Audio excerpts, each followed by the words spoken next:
received some great emails from my audience, and I appreciate you taking your time to watch or read the Coach's Corner and be engaged to the point that you are asking me follow-up questions.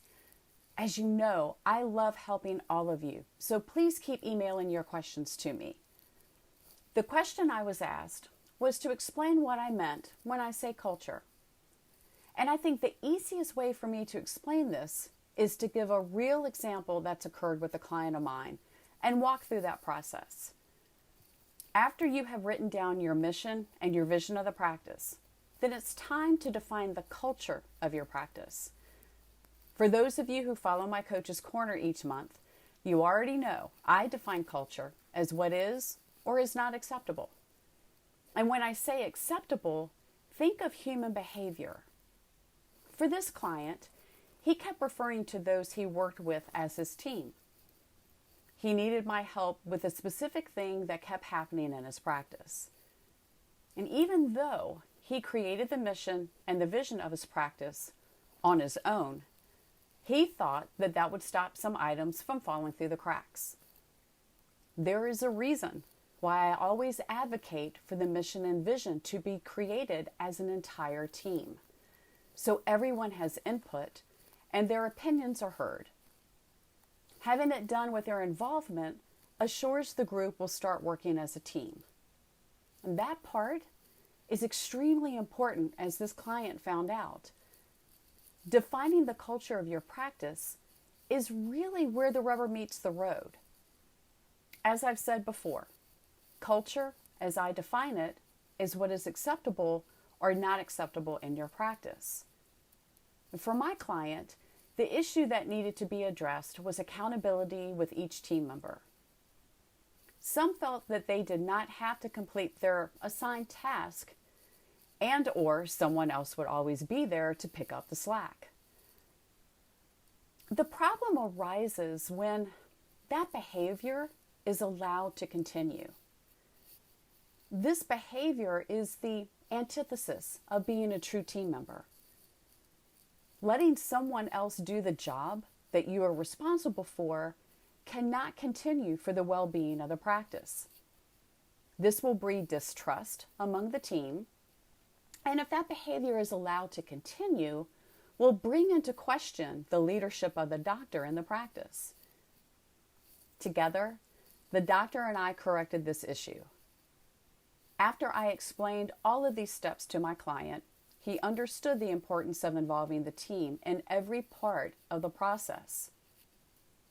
Clarity of everybody's role and responsibility is something that I cover when I create the vision statement of the practice. And that is crucial so that your team members understand who is responsible for what task. If you're acting as a true team, you should be able to anticipate the next move of your teammate. It really should be that simple within your practice. The cohesion of the team is created when there is trust between team members that they will be accountable for their role within the practice. That is why culture is paramount to your team cohesion. If a team member is allowed to pawn their responsibility onto another, then that is what is acceptable in your practice. If that behavior is acceptable, then that behavior will continue to occur in your practice. If, however, that behavior is not acceptable, then that behavior will stop. These are the conversations you need to have with your team and discuss your culture as a team so that everybody is on the same page. The next step requires the leadership of the doctor. You have created and written down your culture, meaning the behaviors that will be expected, as well as the behaviors that will be avoided by your team members. For example, gossiping is a behavior that is allowed or not allowed for your team members. Please keep in mind, especially in the beginning, it will take the daily leadership of the doctor to make sure human behavior changes in your practice. Once you've taken the time necessary to create the culture that you desire in your practice, you will always fight to keep that. This means that the accountability segment and the team cohesion is something that you will always expect your team members to uphold. There's also an additional benefit that will separate you from other employers in the area. When hiring a new team member, you will have a written mission, vision, and culture to share with them. By having these ready to share with new team members, there should be no confusion on the expectations that the doctor and the team will have for future new hires. This is a competitive advantage for you and your practice.